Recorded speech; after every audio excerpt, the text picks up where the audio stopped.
campaign co-chair with Paige Miller for the Seattle Chinese Garden. We are excited to report to you tonight on the progress we've made since last June. So last June, we met right here in this very room to celebrate the Seattle Chinese Garden and to unveil our plans for future construction. Former Governor Locke gave a passionate speech about how important it is to finish the garden as a way to celebrate Chinese heritage, culture, and to push back against Asian hate. We have taken these words to heart and made major progress this year. We'd like to share with you some of the things we have done, and we'll show you where we have modified our plans in response to feedback from our community and share those plans with you tonight.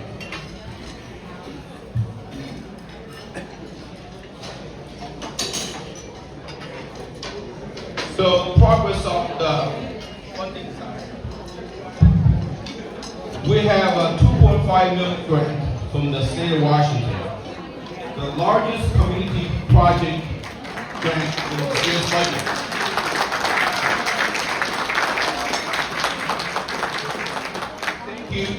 Thank you to Governor Bob Ferguson and to our district delegation, Senator Emily Alvarado, Majority Leader Joe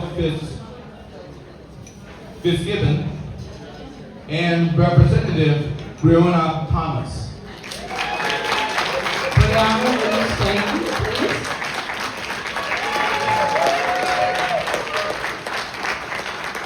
And a special thanks.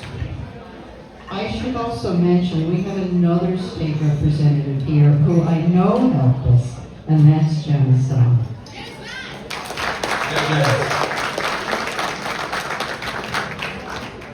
And a special thanks to former Governor Gary Locke, whom lobbied Governor Ferguson on behalf.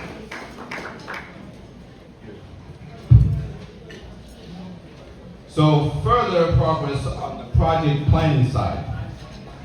We have begun business planning with Columbia Hospitality, the company that operates many venues in this region, and did our first business plan some 25 years ago. And we also did geotechnical drilling to test soil stability on the garden site, to prepare for permit applications to meet the city's new environmental requirements. And I understand Jones & Jones is here, and they were the ones involved in helping us get the geotechnical work done and are working on our application. Thank you, guys.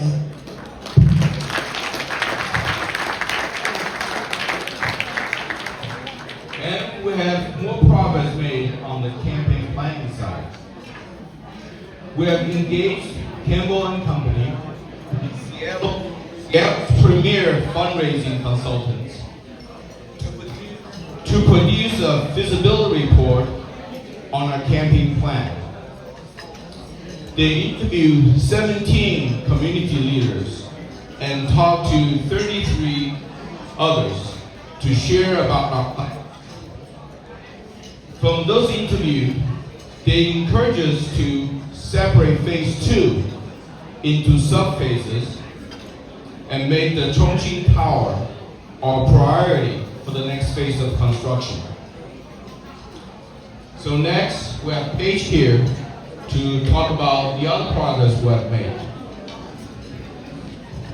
So, progress with our Chongqing relationship. 11 of us traveled to Chongqing last month to work with their design team on plans for a new phasing approach. And our goal was to get a signed agreement with Chongqing on their roles and our roles for the next phase of construction. We also began collaborations with Chongqing to renew the school student exchange program with Nankai School, and to assist them in promoting their tourism industry. I had a lot of fun doing that. You know, I'm a former port commissioner, and tourism was our bailiwick. When I found that they had 32 million people compared to our 3.5, and we have 40 million annual visitors, and they have 2.5 million annual visitors, I knew they had a lot of opportunity because their venues are fabulous. They just don't have the marketing or the icons that we do.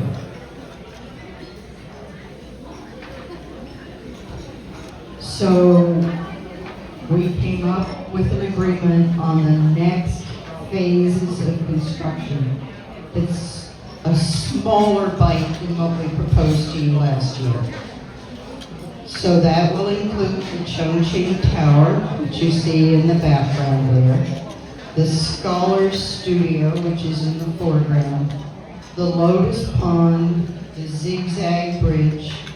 We will relocate the little Sommet Pavilion and build a covered walkway to it. And of course, after all these years, it's time to have permanent restrooms, don't you think? And the total cost of doing just this phase is about $16.2 million. So how have we done on that, right? Progress on the budget. We have, Dan, I want you to know we've met the City of Seattle's match requirements to release the $5 million. And this is how we've done it. The $2.5 million state grant that's in the budget and signed. We have $1 million in donor funding, and Chongqing's in-kind building materials and artisan labor is valued at $3.7 million. You add that up, it's more than your $5.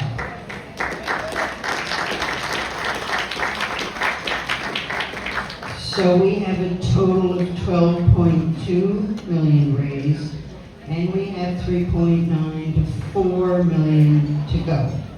That's not bad, is it?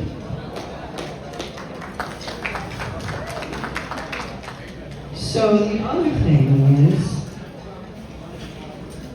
we've been talking about what do we do after Astroluminum, what kind of winter show might we have. We thought about doing a lantern festival, and I don't mean 3-foot lanterns. A lantern in Chongqing can be 4 stories high, as you can see from this gorgeous lady. So, as we talked to the folks in Chongqing, it occurred to us that we could actually do a lantern of the Chongqing Tower. That whole gorgeous structure. We could put it on the site where the tower will be. Everybody will see it from downtown. Everybody will see it from the rest of the city. Hey, I think even you guys who live in Bellevue might be able to see it. And no one will ever again say, oh, there's a Seattle Chinese garden? Where is that? We'll know. It will market Chongqing, which I promised to do. It will market the Chinese garden, and it will help us with our fundraising campaign. So that's, that was something that came up last weekend. We try to move fast. So plans for this year. June 10th, that's like next week. The pre-application meeting with Seattle's permitting department will happen because we need to figure out all the steps to meet their new environmental rules. And I know Jones & Jones is really going to help us with that. On August 6th, it's our annual Bamboo Circle event. We thank our donors and anyone else who would like to come. It is a great garden party in the Chinese garden. In September, 11 of us go to Chongqing and we are treated like royalty. Oops! We're going to have 6 of them coming back in September, and we will need to treat them as well as they treated us. So, Chongqing officials were so excited about us that there was a kind of a bidding war about who gets to come, and I'm afraid their designer isn't going to get to come because he's getting bumped by muckety mucks. But, that's the way it is. We'll host them. It is possible, we don't know this for sure yet, but it is possible we will be seeing President Xi Jinping either on his way to Washington, D.C. or on his way back. We would really like to have that Chongqing Tower lantern done by then so you could see it. But that's going to take a lot of guanxi with the city, I think. And finally, we'll be completing the design of all of the Central Garden, the whole $30 million project. So as we get money, we'll be able to build it. So I want everyone to listen for just a second. Hey, you guys who are talking over there at table 1, you Boeing folks, I can hear you. Brian, I can hear the folks at your table too. Shh. Shh. Okay. We have $3.94 million needed to implement the next phase of our garden's vision. And hey, for just $1 million more, while we're staged and on site, we could make the tea house happen too. Now is the time to make this happen. You will see on your tables, you can sign up to learn more about the campaign. We've got a list of naming opportunities for anyone who's interested in making a gift of that size. You're welcome to take it, or you can ask the staff to get you one. But please, now, we did our part this year of moving the project forward and getting state money and getting Chongqing's commitment. Now is when we come to the community and we ask you to join us. Please, will you join us? Will you please let me know that you'll join us? Can I hear anything?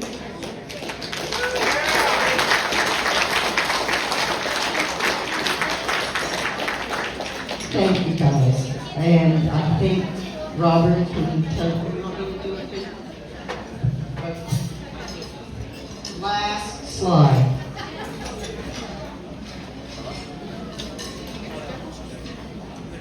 So you can pick on me and Robert anytime. Buttonhole us, ask us questions, call us up. Not at midnight, please, but before that. Aolani Chan is our fundraising manager, and her contact information is here. And as I mentioned, a list of naming opportunities is available at your tables or upon request. I want to call somebody up who was not forewarned that he would be asked to speak, but he is an elected official, and I know elected officials are always ready to speak, especially when they're coming up to tell you what a great job he and the city council did for us. Dan Strauss, Seattle City Council member. Jim Drago's here, Tanya Wu's here. I want to thank you all for being here tonight. This is the second year in a row that we've done this. And it's the third year in a row that we've been working to finish the dream of the Chinese garden here in Seattle. This is only possible because of you. So I'm going to ask everyone in this room a question. How many people have been to Chongqing? All right. How many people have been to West Seattle? Neither have I. A few years ago, I had the privilege of going to Chongqing as the sister city liaison for the city of Seattle. And I saw this dream. Well, it's not the... You've seen all of these master plan dreams. And the dream had stalled for many years, and I said, City of Seattle's got $5 million. Who's got five? Who's got five? Anybody? Right. And I have just been so impressed that last year I came and asked for everyone's help for our collective dream to be realized here. And help was answered. And in this last year, as you just heard, we had the state provide $2.5 million. Thank you to Representative Zahn and Representative Thomas. We've had private money donated. We have not yet gotten county money, so if anyone knows a county council member, let's give them a call this afternoon. In this time, the Chinese Garden has also signed memorandums of understanding with the Chongqing government, and as you just heard, we are ready to start pulling permits, applying for permits. It'll be another 2 years, I'm sorry, working on that. But if you think about this, we have right before us a dream that has been sitting, waiting to be realized for more than 20 years. Jim Dawson had the same color of hair I do when this dream was started. Jim, I'm catching up to you.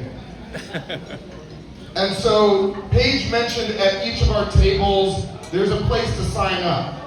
If you don't get regular information about the lights in the winter, or now the floating Chongqing Tower, please pass that piece of paper around and sign up, because we need your help. Right now we've had to take a step back from the big dream that I've had of a $30 million project, and we have $3.9 million more to go. And I know that maybe not one of us can solve that problem in this room, but we all know somebody at the state. We all know somebody at the county. You all know me at the city. We all know somebody, and each of us working together, we can have this dream realized. I also want to point out, like what Paige said, is if I saw Representative Thomas upping the bidding war on the airplane tickets, but if you want to participate and have your fingerprints on this garden for the rest of your life, for the rest of your child's life, you can have some naming rights associated.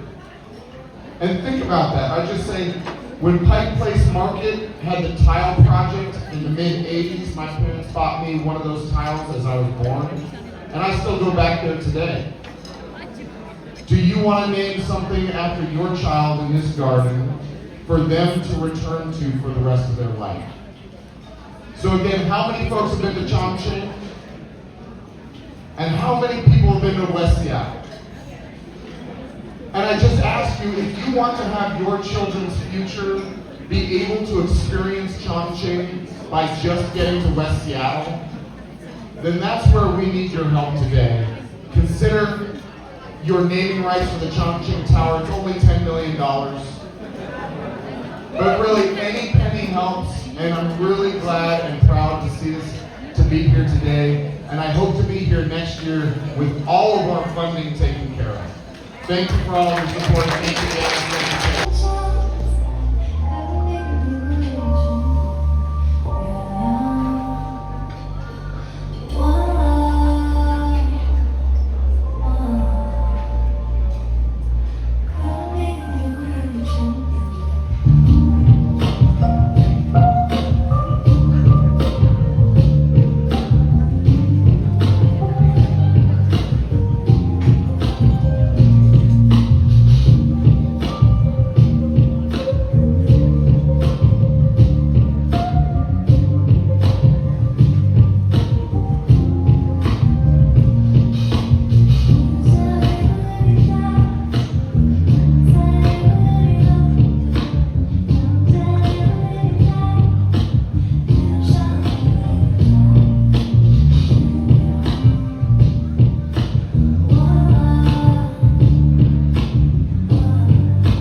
special, and we want to honor 3 of them tonight.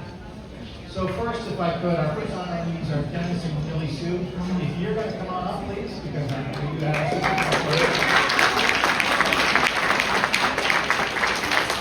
His Rotary Club, the International District Rotary Club here in Chinatown. He's co-founder of China Tomorrow Education Foundation, which helps rural schools in remote parts of China. He is a board member, if I'm not mistaken, on the Greater Seattle Chinese Chamber of Commerce, where he helped organize the Chinatown Seafair Parade for over 20 years. And if you parked across underneath the freeway, you saw his handiwork on all those painted columns, making this a very special community. But most important, I think, to the garden, we go back some 40 years ago. A certain architect and another architect in this year of the International District. Would you please give a big round of applause